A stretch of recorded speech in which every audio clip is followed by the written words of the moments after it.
Bonjour à toutes, bonjour à tous, bienvenue sur 8 Mont Blanc pour un nouveau journal. Nous sommes le lundi 19 juin 2023 et tout de suite, voici les titres qui font l'actualité ce soir. Nous reviendrons bien entendu sur la mobilisation qui a rassemblé ce week-end près de 4000 personnes contre le projet de la liaison ferroviaire Lyon-Turin. Une manifestation au cours de laquelle plusieurs affrontements ont éclaté. Nous ferons le point dans un instant. Et puis nous ferons un bilan également sur la 47e édition du Festival international du film d'animation. Le festival qui s'est terminé ce samedi soir dévoilant le palmarès de cette année. Les explications à suivre dans quelques minutes. Mais on débute donc avec ce grand rassemblement des opposants au Lyon-Turin qui a bien eu lieu ce week-end en Maurienne. Malgré l'interdiction préfectorale, un cortège d'environ 4000 personnes a manifesté dans la vallée ce samedi après-midi.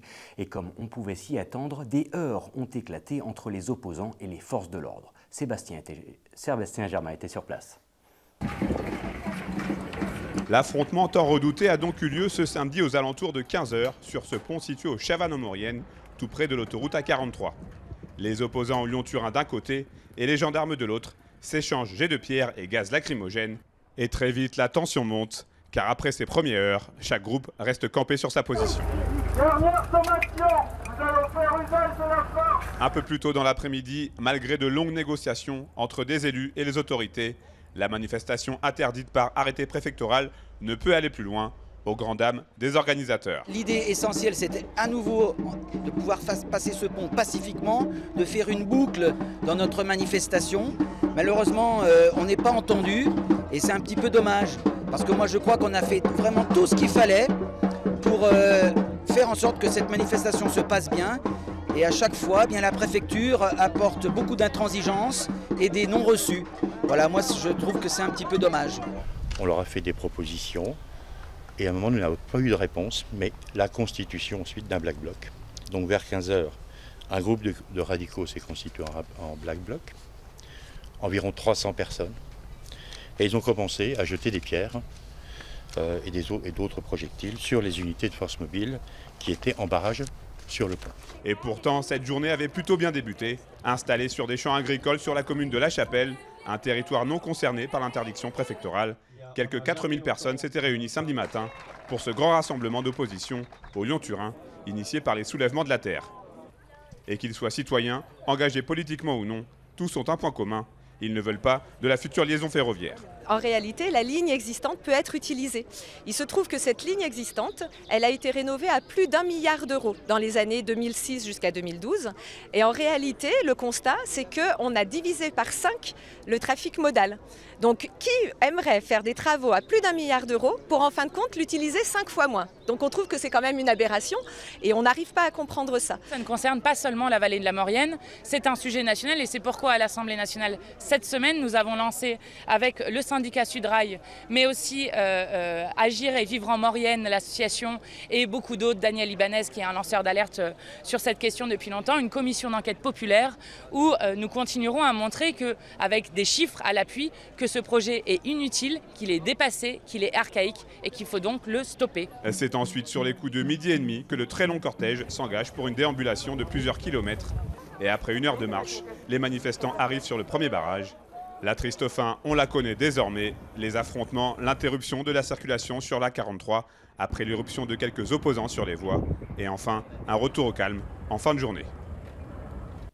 Je vous le disais en titre, Annecy a donc vibré au son des mariachis pendant une semaine. Le Festival international du film d'animation a donc mis à l'honneur le Mexique cette année. Cette 47e édition s'est achevée ce samedi soir avec la remise des prix. 22 distinctions officielles ont été distribuées par les 11 jurys. Résumé de la soirée et de la semaine avec Victoria Lopez. 15 820 accrédités venus de plus de 100 pays différents ont arpenté la ville d'Annecy pendant une semaine. Le Festival international du film d'animation établit ainsi un nouveau record de fréquentation avec une augmentation de 19% par rapport à 2022. Le festival de l'année 2023 a été marqué par l'ouverture le dimanche, par une programmation plus riche que jamais, par un défilé incessant d'invités de marque. Une année remarquable en termes de qualité de la programmation. Merci. Et au cœur de cette riche programmation se trouvaient les films en compétition officielle.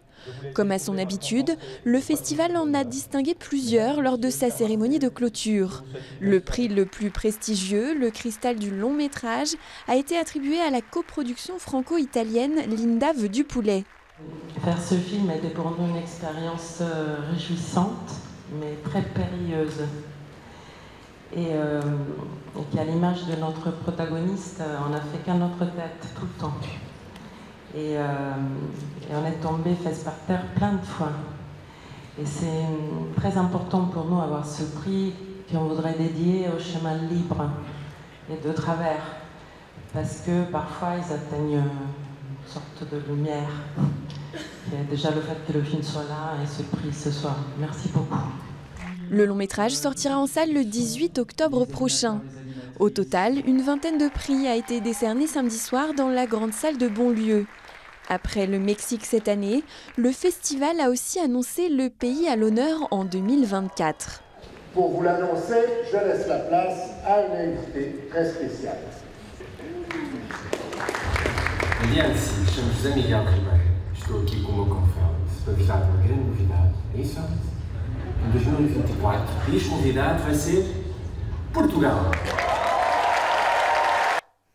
Et vous l'aurez compris, c'est donc effectivement le Portugal qui sera mis à l'honneur sur le festival en 2024.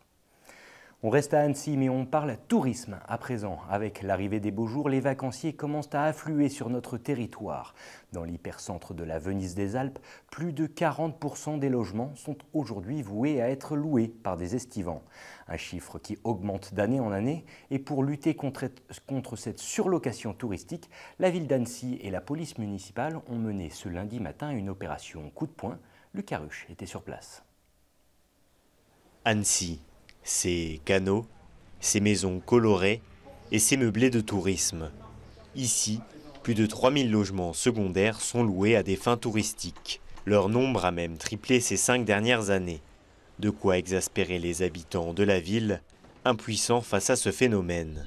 Ah bah c'est horrible, hein, c'est affreux parce qu'il y a un tas de jeunes qui n'arrivent pas à se loger, des jeunes ou des personnes plus âgées, hein, et bon voilà, ils traînent dans les rues. Non mais surtout, c'est le côté impersonnel de ce tourisme. En tout cas que je ne pratiquerai pas compte tenu de mon âge, bien sûr, mais pas que. Aujourd'hui, la ville d'Annecy a d'ailleurs mené une opération coup de poing. Les policiers municipaux ont retiré les boîtiers à clés installés de manière illégale sur le mobilier urbain. Cette action symbolise aussi l'engagement pris quelques mois plus tôt par les élus de l'agglomération. Pour baisser le nombre de logements saisonniers, ils ont décidé d'instaurer des quotas. Les propriétaires ne pourront bientôt louer qu'un seul de leurs logements à des fins touristiques. En fait, sur toute l'agglomération, les meublés de tourisme représentent plus de 70%. Situés à Annecy, et parmi ces meublés d'Annecy, plus de 60% sont dans la vieille ville. Et c'est au regard de l'intensité de ce phénomène, de la déperdition de la vie de quartier, du voisinage et de toutes les nuisances relatives à ça qu'on s'est mobilisé face à la pression des habitants, des riverains, des hôteliers, des entreprises, pour essayer de trouver un règlement que d'aucuns qualifient de strict et que moi je veux croire ajusté au contexte dans lequel on est. Face à cette future réglementation, un recours a été déposé au tribunal administratif par un collectif de propriétaires annéciens. Cette décision étant, selon eux, trop contraignante à leur égard. Et nous arrivons au terme de cette édition. Merci à toute l'équipe qui a permis sa réalisation. On se quitte en images avec ce superbe record battu ce samedi matin, celui de la trailleuse américaine Hilary Girardi qui vient de réaliser un nouveau temps de référence féminin pour l'ascension aller-retour du Mont Blanc. Partie de l'église de Chamonix, l'athlète de Black Diamond a effectué l'ascension du point culminant d'Europe occidentale et le retour en centre-ville en à peine 7h25 minutes, soit 20 minutes de moins que le précédent record établi en 2018 par une certaine Émilie Fosberg. Tout de suite, sur la 8, ne manquez pas la météo de Thierry Paulme, puis la rediffusion de l'aparté de la rédac consacrée à Aude Annecy, avec comme invité le créateur de cette jeune société qui mise sur des parfums d'ambiance inspirés du lac. Quant à moi, je vous retrouve avec plaisir dès demain 18h pour un nouveau journal, mais en attendant, je vous souhaite une excellente fin de journée avec nos programmes. À bientôt.